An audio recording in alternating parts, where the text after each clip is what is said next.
It's Helping the Brave. Today we are live. Thank you. I guess I talked too soon, but Helping the Brave. We're here to talk about veterans issues and transitioning, whatever they need, we're here for them. And if you know a veteran out there who needs to hear some of this, please have them start watching us live or go to our podcast afterwards on YouTube. And if you are on YouTube, please like, subscribe, and share. And I'm Ed Parco, your host, and Matt Mohawk Denny, or Mohawk Matt Denny, whatever you want to call him. Just don't call him late for dinner. Exactly. Like me. And Kristen Babick. Hi. Okay. And then our guest today is, I'm going to try to get this right, the Farron. And what's your last name, Farron? It's Dozier. Dozier. Man, you're in the wrong business with that name. No doubt. You should be in the spy game. MI6, man, right there. So we always, we have guests that come on, and normally we go and find them. And you were the first one who found us, and we appreciate it. Yeah. Well, this is our live? How many was 10 total? 10, not lives, cool. Not lives. No, lives were at 6, but we haven't edited the first 4 because we haven't had time.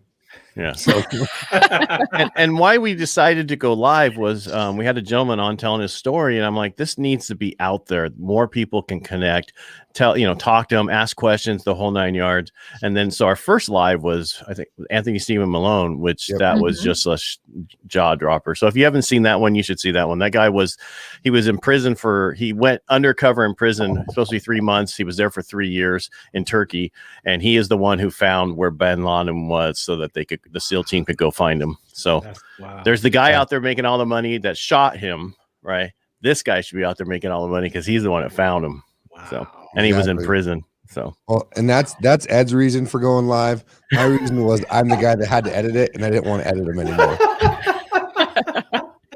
So, going live.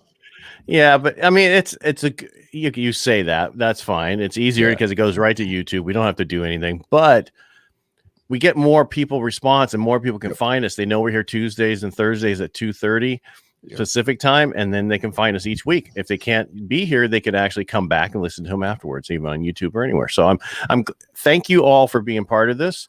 And Farron, why don't you tell us your story? So again, Farron Dozier, spent 24 years in the military. You're not that old. Yeah, I'll be 51 tomorrow, actually. Jesus. You look really young. Thank you. Wait a minute. Are you serious? I'll be 51 tomorrow. No, I thought you were like 29. Yeah, long time ago. Happy early birthday. I saw all his pictures. I'm like, there's no way this guy he's got to be medically retired because there's no way he can be retired because he looks too young. Yeah, I'm medical retired and I'm young. What's your skin regimen? Send it over this way. Those DNA genes. There you go. Anyway, go ahead. Yeah. So I want to see his birth certificate. I think he's lying. I want to see that birth certificate. Why would I lie about that? Why would you lie about being older? You'd be right. Exactly. He's trying to get he wanted the AARP discount. That's right. Hey, I'm looking for that 55 one though. Hey, I get to eat off the back of the menu. There you go. All right. Well, sorry for interrupting, but it's okay. No, it's okay. So 24 years, medical retired, forced out because of an experience of exertional sickling is what they call it, and had no idea that inherited gene could cause health complications or close to sudden death. So joined the military at age 19. My uncle was in the Air Force. That's who inspired me to join the service. He asked me what was I going to do when I graduated high school. I wasn't sure. So I saw he was in the Air Force Reserve. So he was like, why don't you try the reserves? If you like it, you could always go active duty. But if you go active duty first and you don't like it, you're stuck with that contract. So I was like, all right, cool. So I initially signed up to go join the Air Force, took my ASVAB and all that. And that day I went back, they told me that I couldn't join the Air Force. And so they said I could join any other branch, but not the Air Force. And I'm like, all right, cool, whatever. I was 19. So I go home and a National Guard recruiter calls me and wants to come by the house. So I invite him over. He offers me like $2,000 bonus, said that I would do 1 week in a month, Yeah, he got me with the money. So do the state emergency stuff. And I'm like, all right, that's cool. 1 week in a month, 2 weeks in a year. I'm like, all right, I'll try that. So I did that, and I ended up enjoying it. I mean, I loved it. I loved the experience. At 19, where our brains are real malleable. So basic training, I took on everything that they taught us to survive. Even the relationships of, if you're supposed to have a wife, we'll issue you a wife, like all that stuff. Because I heard him say, like, if you're daydreaming about what's going on at home with your girlfriend or your wife, you could get your whole squad killed because you're not paying attention to what's going on. So I believed, I believe, and I took it all in. I remember that about the third week, I was laying on that top bunk, and we got done with some maneuvers and stuff. And I'm laying in bed like, what am I doing here? And then it's like my brain clicked, and it became from that civilian to that soldier, and it was a wrap, and it became like a routine. And like I said, I enjoyed it. Joined the National Guard unit, was in, I guess I'll tell this, like I told you, I initially joined to be a medic, and I was at Fort Sam Houston. And the last 2 weeks of the course, we were playing a flag football team against the different companies. And I went out for a pass and got tripped up with the guy and hit my head on the ground and ended up having a concussion. And so got recycled twice because I just couldn't function. And they called my unit and said, hey, look, we're either going to send him home or we have to reclass him because I didn't make it through the last 2 weeks of being a medic, which was the IV portion. I just had bad headaches and stuff. So the unit said, well, we have a POL slot, fuel handler position. So they offered it to me. I'm like, I'll take it, driving trucks and pumping fuel, whatever. And so I went to Fort Lee and completed that MOS. And then that started my journey as a National Guardsman. Had a great experience with that 2 weeks. Like I said, I was a citizen soldier, so I had a job and I was going to do that on the weekends. But a part of me was like, I want to do this full time. And so I happened to go into my unit, and they had a bulletin board that had AGR positions, active guard reserve positions. And so I grabbed the clipboard, and there was a supply clerk, E4, and I'm like, I could probably do this. And so I asked the readiness NCO, hey, how do I apply for this job? He's like, well, all this list of stuff right here, plus this one is due in 2 days. So I was like, you know what? So I went home, I gathered everything that I needed. I submitted my packet in 2 days, and that was 93 Christmas. 94 of March, I got a notification that I was for an interview to be AGR. And right when that happened, there was a freeze. And so I became AGR in 94 of July. Wait a minute. So in 1994, you were only like 10 though. So I was 24. I was probably 14, your age. I'm not 20. Thank you for calling me 24, but geez. So you think Matt's being nice throwing you up front there? He's trying to eat his fries. Oh, is that what he's doing? Yeah. 100%. Yeah, we can see him down here. We're at admin, him and I, and we can see what he's doing. Nobody else can. That's cold, man. That's cold. Hey, I'm sorry. Would you like one? It's been a long day, man. This is the fourth live I've been on so far. So, and Farron, he's in DC.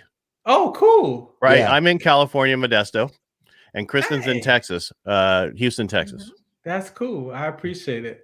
Yeah. And when our other host is not here right now, she's in North Carolina. You guys got it covered.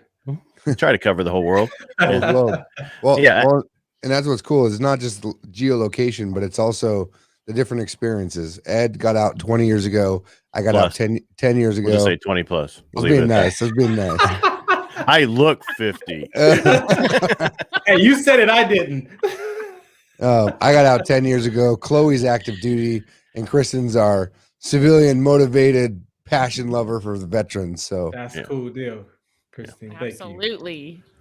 Yeah. All right. So that's if you have any more questions, but that's where that's the start of my AGR career. And then so I did that, and then I took that job as a supply clerk. So I went to school to be a supply. And then doing that, the organization next door to me said, hey, we got an E5 slot in San Bernardino for mechanic admin person, but you got to go to mechanic school. I'm like, where is that at? So San Bernardino from LA is like 65 miles, 70 miles east. So I'm like, never been out there. I don't know what you're talking about. But I wanted the promotion. So I went to mechanic school. So I became a 91 Bravo, 63 hotel back then because it was track vehicle repair, and transferred to become an admin for that unit as a detachment sergeant. And from there, I was transferred to Michigan to be a supply sergeant for infantry company, Alpha 125, and then end up coming back to California. So I bounced around with my AGR career. How many job series did you change? So I have 3 MOSs total. Okay. So I have the supply, the track vehicle repair, and the fuel handler. Yeah. So lived in the field. Do you do any of those three things now? No. I take all my cars to the dealership because I don't want to touch another wrench. That's why you look so young. Yeah, thank you. Yeah, so no, I don't do any of those MOSs, especially after my injury from my exertion from the trade. So you want to explain that, or do you talk about that at all? Yeah. So in 2006, I just came off deployment 0405. We were at Irwin training Iraqi soldiers and our soldiers together because they were attacking the car bombs. I mean, they were attacking the convoys and the mechanics in during that time frame. So they activated us to go and do that training. So that was 05, 04, 05, 06. I got done with that deployment and I went to my next duty station. I got promoted to E7. And so I was going to, they called it ANOC back then. And so 2006, I'm at Camp Roberts, got up that morning to do the physical fitness test, the push-ups, sit-ups, and then I got out to do the 2-mile run. And that last lap, we're trained to sprint that last lap. So in my mind, I hear the instructor 1545, 1546. So I'm like, okay, cool. So let me get this run over with for my best time. Cross the finish line, 16 minutes, put my hands over my head to get air in my lungs, all the stuff we're trained to do. And then all of a sudden my peripheral got dark. And I'm like, man, I don't feel well. And so I kneeled down, closed my eyes because I felt nauseous. And then everything was spinning like 1,000,000 miles an hour when I opened my eyes. So they rushed me to the hospital. Medics came and got me. Doctor brings me in, puts an IV and says, you ever had kidney problems? I says, no. He says, what do you do now? And then he walks out. And I'm like, okay, what's going on? So he comes back and says, you know what? Freak accident. You're probably dehydrated, heat stroke. I'm going to give you another IV. Go back to the barracks. Take the rest of the day off. You should be fine. So I go back to the barracks. The school gave me the day off. I woke up mid-afternoon and I was worse. Everything was still spinning. I was throwing up, almost crapped on myself, like in a real bad state. I'll go back to sleep. Of course, it's 16:30 because my classmates come back in the barracks and they see me on the bunk and I'm like, I need to go back to the hospital. So they rush me back to the doctor. So the night doctor does some more tests and he sees that my creatinine kinase levels are like 12,000. And so at that time I was 36. They should have been about 150, but they were like 12,000. So the renal failure that the doctor saw in the morning is what was happening to my kidneys. So I was actually having renal failure, kidney failure by the nighttime. They were both about 50% each with a condition called rhabdomyolysis. It happens a lot with CrossFit. It seems to show up around a lot with that. People exert themselves. So again, it wasn't sickle cell trait connected then in 06. They send me home. I spent 4 days in the hospital, could barely walk, muscle fatigue, joint damage, vertigo, a lot of secondary health issues. My CK levels came down to like 600. And so they allowed me to go home, came back to my regular doctor to figure out what happened to me. We spent 2 years trying to figure out what caused that condition. Wow. And by that time, he's like, you just can't run. Like I get on the treadmill and it felt like I was like on a roller coaster ride when I got done. So we agreed that I couldn't run anymore. So I'm like, okay, cool. We have different events. I'll do the walk or the bicycle. the myth is real. I don't swim. So I was like, I'm not doing the swim. So I'll do the walk or the bicycle or something. So we turned that paperwork in, and the doctors, they were like, oh no, like you can't exercise. You can't do anything until we figure out what happened to you. I'm like, dude, that's like almost 2.5 years ago. I just can't run.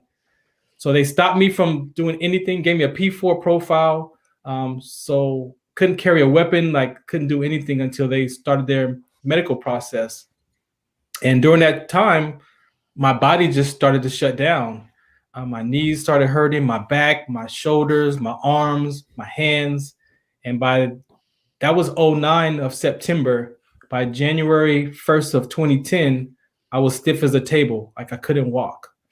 And so I started going to sick call to find out, what was going on. And the doctors and nurses were like, we don't know what to do. Here's some Motrin, here's some Skittles. Change your socks, man. Yeah, right. Like here. So for almost the whole month of January, I kept going to the hospital, and the nurse says, you know what? You should go to UCLA Medical Center because they have specialists there. So when the clinic closes here, go to UCLA emergency and check in.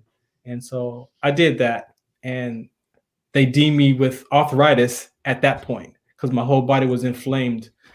So at that point, I'm now dealing with physical pain, and of course, the mental stuff started to kick in. I happen to be on the military base now, the Air Force base, and doing mental health appointments. And the officer that I served with during the deployment, I was a platoon sergeant. He was a platoon leader. I hadn't seen him for 5 years, and we passed each other on the base. And he's like, "How you been?" I'm like, "You don't want to know." He's like, "Tell me." I'm like, "Man, my muscles, I could barely walk. I'm in these freaking mental health appointments." And he's like, "You know what? Something like that happened to me where my muscles locked up. But I have sickle cell trait. So I have to drink extra water, take these vitamins." And I'm like, "Why does that sound familiar?" And I'm like, "I think I have that." So I go back in the clinic and I get a printout of that physical from 1999. And sure enough, positive sickle cell trait. So I go home, I do my research, and I find that military personnel had been collapsing and dying since the 80s. Athletes have collapsed and died from sickle cell trait exertion playing sports. And so I took that to my rheumatologist at UCLA, and I'm like, "Hey, you need to look at this." And so she did. She retested my blood again. Sure enough, 40% of my red blood cells are the S gene. And so with that research, she was able to connect my health issues, and that day that I collapsed at the school was part of the trigger of sickle cell trait exertion with rhabdo. And so when the military got a hold of that, it was a wrap. They were like, "Oh yeah, you're done." And so it took them from 2010 until 2013 for them to officially, with my appeals, to give me the boot and medical retire me out. So the transition for me was very challenging because I made that mean my life was over. And so looking back at all the work that I've done to try to keep my life alive and peeling off those layers, like I could see like where my mind was and what kind of triggered those thoughts. And being able to communicate with veterans with my experience and listen to veterans, it's like, we're not different. Like that transition is challenging, especially when you have your identity in that camouflage. And so as I started to peel off my life and starting to look at where, these anxiety and depression came from, I took a course called Landmark Education. It's a personal development course, nation globally. And that program saved my life because it teaches you the study of human beings on how to, human beings and the functions of the brain and how we make decisions and how we give meaning to life. And when I started looking through those principles, I saw the day that it happened. Like when I opened up that email and I saw my name with pending discharge next to it, when I read that, my mind said, "Oh, your life is over." And from that moment, I would be at work. And when that phone rang, it was like, is this the call that's going to end my career? So you can imagine the spiraling out of life. And then the brain is so powerful, it looks for evidence in life. So I started finding proof that my marriage failed because my life is over. Well, this happened. My car broke down because my life is over. Like I found all the evidence that I needed to be like, you know what? I'd be better off dead. What happens if I jump off the roof? Maybe I land on my feet. I kept a 350 or 370Z because I wanted to go fast. When I decided to take my life, I wanted to go in my favorite car. And so I kept that car to commit suicide in. And the one thing that I could tell you that kept me from doing that was my youngest daughter, because I never had stress. Like my stress was left on the basketball court. Like I never had it, but when I couldn't exercise anymore, I didn't have another outlet. So I couldn't go to the gym. I couldn't play basketball. So I internalized all of that stuff. And so, but I knew I had no stress before. Like I knew how to manage my stress, but the decision that my life was over was the battle, started to be the battle. But I knew if I wouldn't want to take my life because of I have 3 daughters, but my youngest daughter, I held on to her. Like, you can't do that. Like, I know you're stronger than this, Farron. I know you can beat this. I know you're stronger. So I held on to my daughter to keep myself from not taking my life. And then with that education, it showed me how we make up decisions, and the decisions that I made about my military career, but also the decisions that I made about my parents. So then when you start to get to the core of why we behave the way we behave, a lot of things are from our first line of our communication as children is our parents. And there is a natural break in communication from child to dad and child to mom. And it's inevitable. And unless your parents are educated to notice it and catch it, that child makes up their own script about what happens in the family. That's why they say children are really devastated during divorce, because a lot of times we blame ourselves for the marriage failing. And so those are the things that happen to us as children. So not only did I start to manage my transition out of service, but I started to get a whole new relationship with my parents. And by doing that, that also gave me a level of freedom. Like the things that I thought about my parents, they really loved me. Like they did the best they could with what they had. But as a child, as a 5-year-old, you don't know what it is to be an adult. As an 8-year-old, you don't know what it is to be an adult. As a 16-year-old, then I looked at, at 25, I didn't even know what it is to be an adult. So when I looked at that from those principles and I reflected on my parents, something just shifted in my life, and it gave me a whole nother level of peace, because I did love my dad and my dad did love me. My mom never did abandon me.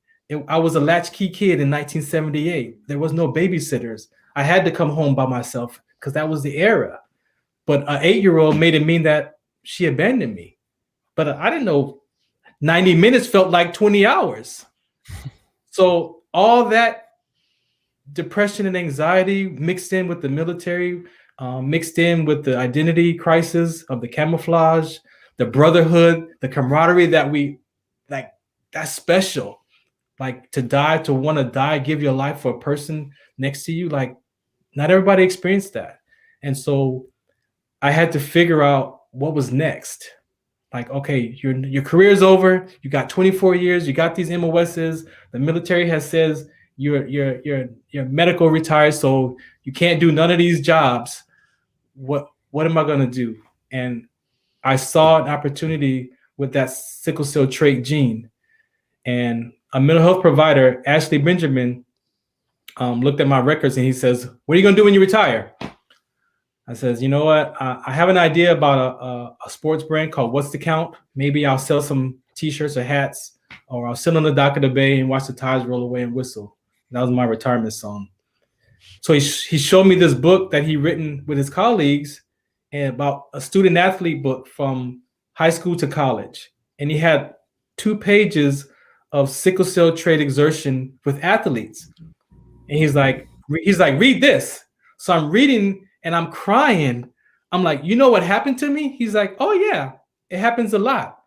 it either gets misdiagnosed or it gets deemed as something else, or people die. He says, so you can become an advocate. I'm like, what's an advocate? He's like, you could actually share your story about what happened to you in the military and use your hats and t-shirts, and that money from your hats and t-shirts could pay for you to travel around the world and speak. I was like, you got to be kidding me.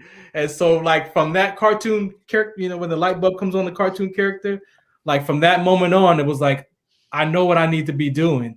And so staying up at 3 or 4 o'clock in the morning, wanting to take my life, I started looking now at the sickle cell trait conversation. I started doing research, and I started looking to see how I could share my story.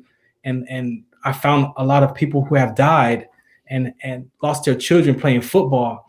And so that was what I put in place of my military identity and to become this advocate. And he was right.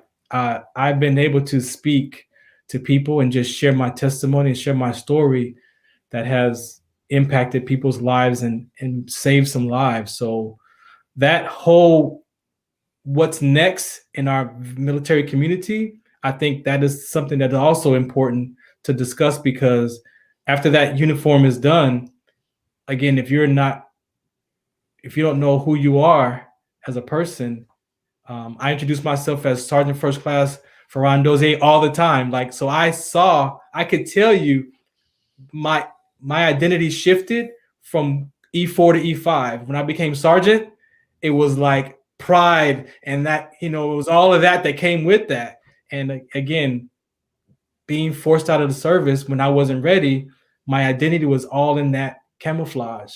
And so to be able to now, 8 years later, reflect and start to peel off those layers, it allows me to connect with people at many levels now, because as a veteran suicide, we know is way more than 22 a day.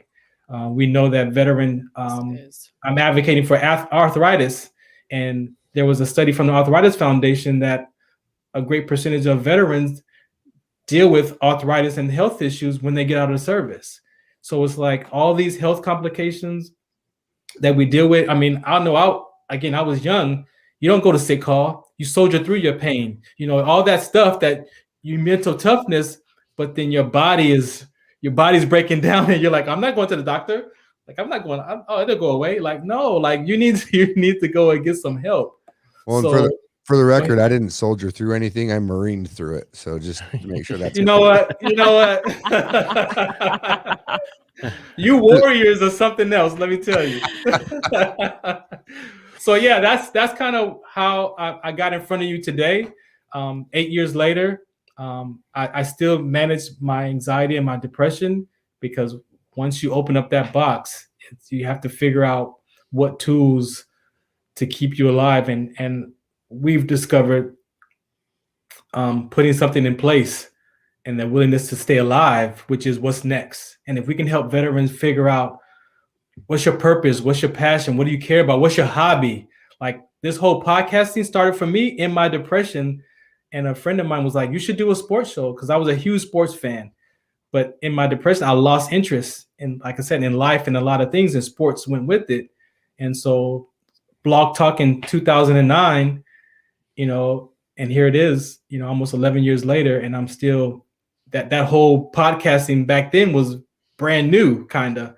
And, you know, it's taking me now to a KCA radio, where I'm on AM, FM, 2 FM stations and the AM station, still sharing my message, and now reaching out to people to help them discover. Like, you can't tell people what their problems are, but you can definitely share your story. And if they're willing to look in their own life, they're willing to see, hey, you know what? I have something similar like that.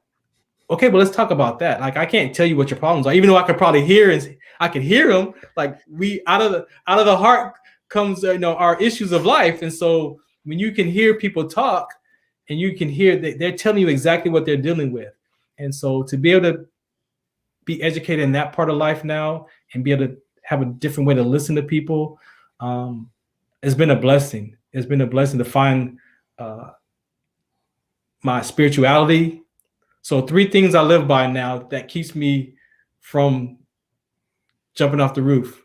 I did go to the VA, and do cognitive behavior. So when people say you need mental health, you do. Like when I went to the VA just recently and did the cognitive behavior classes, when you unravel the thought before the thought, like the body sensations, the body keeps, like all that stuff is real talk. Like the body keeps the score. A body sensation can trigger the thought, and then you act on it. So when I went to the VA and did those cognitive behavior classes, it really showed me that I can't react to what was in my mind all the time. Like I have to question it. You have to almost question everything before even you speak it, because it's past history, it's issues, it's things in life that we have proof on. And that really was the icing on the cake for me, was the cognitive behavior. The landmark education definitely kept me alive. It taught me how to be a better human, how to be responsible. And then also it brought up, what's your purpose? Like after you made up that story that your life was over, so now what are you here for? What's your purpose? And so that where the advocate came from. And then with that, my purpose, well, I grew up in church, so I went to the Bible. So then it brought me to my spirituality. So those are the three things that I've grounded myself in today, that when I do feel like I'm done, like I don't want to be here no more, I remember there's a whole community of people. There's 300 million people globally with sickle cell trait who don't know, and more, who have no idea that this can cause health problems. There are babies being born with sickle cell disease because the two parents don't know that they have that gene, and then they have a child that has a disease that has no cure in life. So is that bigger than Farron? Yeah, it's way bigger than Farron. So all these different aspects keep me like, okay, I might wake up in pain and can't walk, but then I remember there's somebody else out there that I could probably touch. I could probably touch a life or give some information to, and that keeps me alive. Honestly, that's what it's all about, brother. That's both a amazing and inspiring story. We do got a few folks who are saying hi, so we want to hi to Amy. She does say that she soldiers through also. See, she knows what I'm talking about. But I will throw back at her. Her husband's a Marine and her dad's a Marine, so balance the scales. God. All right, Amy, I tried. Got to throw it. And then Kristen, you got some fan love out there. And also thank you. Ron Audrey says thanks for sharing. Your true hero. Thank you. So the things today, and what I wanted to reach out to you when I saw your podcast, I'm working with a Korean era veteran. His name is Caldwell Williams. He's about to be 87. And he has been, he's a graduate from UCLA, was a career counselor. But he's on a path of altering veteran suicide. And he has a curriculum. I sat with him for like the last 2 years now. I've been working with him and mentoring with him. And exclusion and inclusion is his principles. And even if you look at the empirical truths of today, this whole pandemic, they talk about the catching COVID and all that, but do they talk about the suicide rates that have increased with young women and teenagers? And so the whole exclusion piece of that is we're social beings. We're human beings. We're social. I grew up, punishment, go to your room, right? That's the worst thing you could do to a human being, is exclude them from the family or exclude them from, the group. So what happens is exclusion creates silent traumas on the brain, the limbic system, where emotions and short-term memory is centered. So when I share with you about me growing up as a child and the issues I had with my parents, those were silent traumas that I didn't know what was going on. And then you look at it fast forward to even today, where people who have to be at home by themselves this last year, and that subconscious mind is giving them the business on all the mistakes that you made in your past. And then the future of uncertainty is what partly anxiety creates. So you live so far in the future that you can't control it, which creates the anxiety. And then you have depression, which is stuff that happened to you in the past. So a lot of people live with both, which is I did, because I was mad at myself for sprinting that morning, but I didn't know that. So from 2006 until 2012, I was mad at myself, but I didn't know it was because if I didn't sprint, I could have still been in the military. I was passed with 16 minutes. I had 17:21 to pass. I was going to pass the test regardless. So all that stuff in my mind, my subconscious mind is blaming me for sprinting that morning. So I didn't know that until one of my landmark coaches says, "Hey, you ever forgave yourself?" I'm like, "What are you talking about?" He's like, "Yeah, go sit on that." And when he said that, it's like, okay, I have to continue to forgive myself for sprinting because I blame myself for ending my career. And then I was living so far in the future that what was going to happen to my house, my finances, like, am I going to have to sell? All that stuff is a future. So comparing that to today is why exclusion is such a core principle in that conversation, because people are dealing with these same kind of human experiences causing the suicide numbers to go up, not just with military, but also as civilians. So that mental health piece is really important as a human being function, not just labeling us as veterans or homeless. And that's another thing, objectification. We objectify each other. And I believe it's taught to us as a survival skill as a child, because your parents tell you, don't go over here, don't play with these people, don't do this. And so the brain can't tell the difference between real and an imaginary threat. So when you grow up and you have all these experiences and you're trying to be safe and your body's trying to keep you alive, we objectify people. And the military, they do it well, because they take that young soldier, they take us, our malleable minds, and that human being becomes a terrorist. That human being becomes the enemy. And then we're trained, and you can now kill that terrorist. But at some point, your brain's going to remember one day, oh, that was a person. And then you have to be able to deal with that. So objectification is a label that we do. It desensitizes us from one another. If you're a Laker fan or a Clipper fan, people have killed each other from wearing a jersey because they were a fan of another team. That's objectification. That's what's happening in this whole black and white and all these things that our society is dealing with, because we objectify each other by a color or where you're from, that it desensitizes. Well, you're not connected to me because you're black, or you're white, or you're an Army, you're Marine, or you're homeless, or you're this. And that label hinders us from connecting. So inclusion and exclusion is something that we want to teach, and and he's done it already. He's done it in the 60s. He's done it for 5 decades, from healing youth from committing suicide to healing corporations with their bottom line and bringing, healing the employees. And now he's been out healing veterans. And so that's how I met him, with his curriculum. Mm-hmm. And so to be able to have that conversation with veterans, they're empirical truths. You don't have to go study it. If you look in your life, you could probably see a similar version of that. And if you talk from that, there's where the connectedness. I stopped using the word understand, because if I try to understand you, I'm only listening to what I can connect to, and I'm throwing everything else away that you say. But if I listen to relate to you, then I could hear something that, oh, what? Hey, wait a minute. That sounds like this. Oh, yeah. Oh, that's what that is. Okay. So now it furthers the dialogue.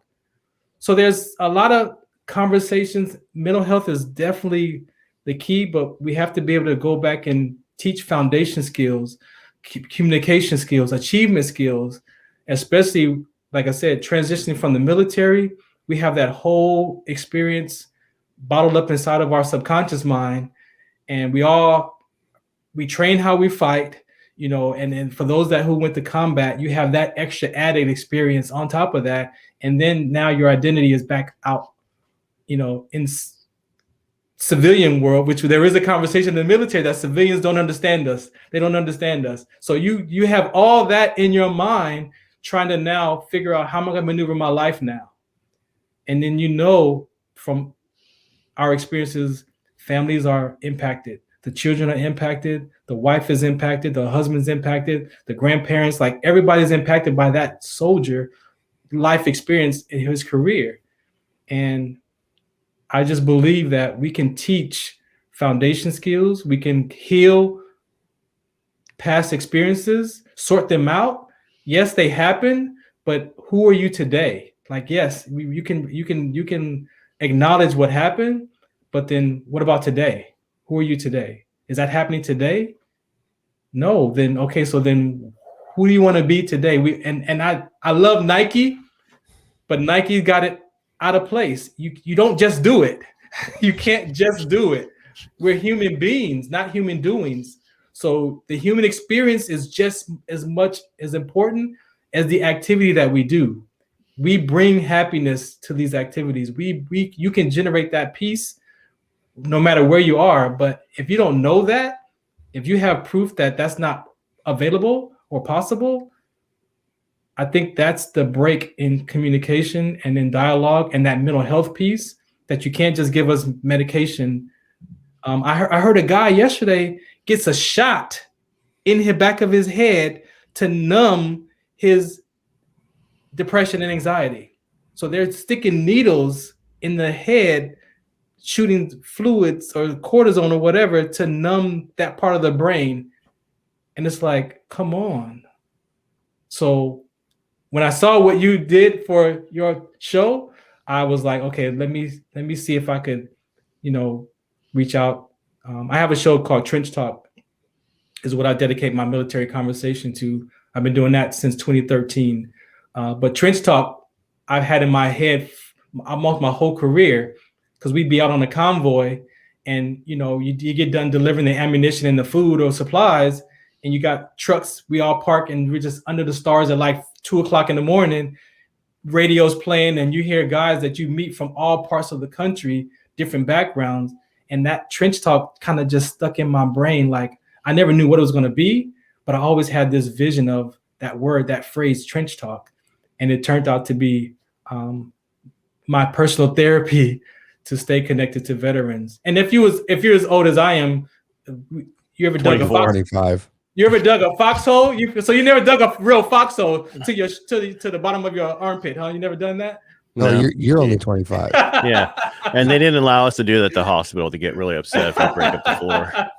So we dug foxholes. So I believe all that Trench Talk kind of came in all of that experience of my service, and so it's been a blessing to be able to reach out to people, share just my views and my perspective, and hopefully somebody who listens discovers what they're dealing with in their own version of it. Because, like, again, you can't tell people what to do, but you can definitely share your story, and if they're willing to look in their life and take responsibility for their part of it, we can be victims and play the blame game. But at some point, I learned responsibility from a principle of no fault and no blame. Like, I'm just going to be responsible for my life today and own my past. And we can teach, if I can learn at 40 years old, when I was 40 years old, 10 years ago, if I could do it, and I met millions of people and people who have taken this education that have done that, if that's just that first piece of I don't want to say healing, but discovery, Caldwell calls it awakening. His program gives you that awakening to those empirical truths. You can grow. Most of us was 19, 20 inches when we were born. Now I'm almost 6'3". So you can't tell me that I can't grow. We're talking in a language that we wasn't born to speak. So you can't tell me you can't learn. So we're not too old to grow or learn in the perspective and the perception of our mental capacity. And so understanding that and developing those skills, just as much as now I have a 2-year-old grandson, I tell you that I broke the cycle from my parents, my grandparents, I don't like that phrase, generational curses. But again, if you look in your life, as we either parent how we were parented, or we parent the opposite, which gives you the same end result because you're trying to avoid what happens to you, to your children. And those are the kind of little things that the human experience, it really plays a huge part because we're human beings, and that experience is way more valuable sometimes than to just do it. You could just do it frustrated, or you could just do it happy and at peace. And if you don't put those in perspective, you'll be living life frustrated and not knowing why am I always pissed off? Well, because you're being a way that generates that. But there's something underneath all of that. Well, what's underneath all that? What's the core of that being pissed off? A lot of it is I don't talk to my mom. I don't talk to my dad. I mean, you look at the prison system, a lot of those young men just wanted the attention from their parents. They just wanted the attention from their father. So if you're not going to give it to me in a positive way, you're going to pay attention to this way. But then it costs their life. So we believe, and I believe that if we help heal, we call them mama issues and daddy issues. We label them different things in life. Those are real stories. Those are real things that people are dealing with. And we believe if you help manage and heal those areas, that person's life starts to open up, and then they can figure out who they are for themselves and not be stuck in does my mom care about me? Does my dad didn't love me? And all these things that again, you have no idea what your parents, most of our parents was 19 to 25 years old when we were born. And look back in your life when you were those ages, and what did you know about life? And just that alone could give some compassion to your parents and ask more questions about what they were doing. What were you dealing with when I was born? Like, what was going on in your life? Then as an adult, you can see that. But imagine we could teach a 12-year-old that. Imagine we could teach an 8-year-old that to do that then, instead of waiting till they're 30 or 40 years old. They will have less stuff to heal from if we get the youth at a younger age. And 8 years old, you can have these kind of conversations. My first decision about my dad was 5. The next one about my mom was 8. My one with my peers was 14. So if my dad doesn't love me and I can't trust my mother, and then my peers, I can't trust a girlfriend. It's like, how do you imagine your life looks? It's like wearing yellow sunglasses for 20 years, and then one day you take them off. It's not yellow outside. It's like, that's the kind of discovery that happens when you find that level of peace. So I'm grateful. Go ahead. I was just going to say, thank you for sharing your story today. It's amazing. I thank you so much. I mean, when we started this, we wanted people to be able to come on here and talk about things and get more people involved to help vets. And I really appreciate you coming on and sharing that story today. Yeah, and the other thing is, it's really bad when we get a radio person on, because they can talk forever. I was like, wait a minute. We could just all drop off here and let. Hey, sorry. This is Farron's helping the brave. No, but that gentleman, we'd love to have him on the show. So if you could get us connected with him, that'd be great. I will definitely set that up. I'll go when we schedule it. I'll go there because he's kind of challenged, technology challenge. But we can set that up, and I'll go there and help him pull the computer up and pull the link up and be there when he does that. So Kristen's really good with that too. So if you want somebody else, I'm the best at it. So Farron, is the best way for people to reach out to you through your website on the screen? That is perfect. It will take them to all of my platforms, my awareness nonprofit organization, my talk show. I created an inspirational read called Life of a 5-Year-Old. My dad passed away in 2019.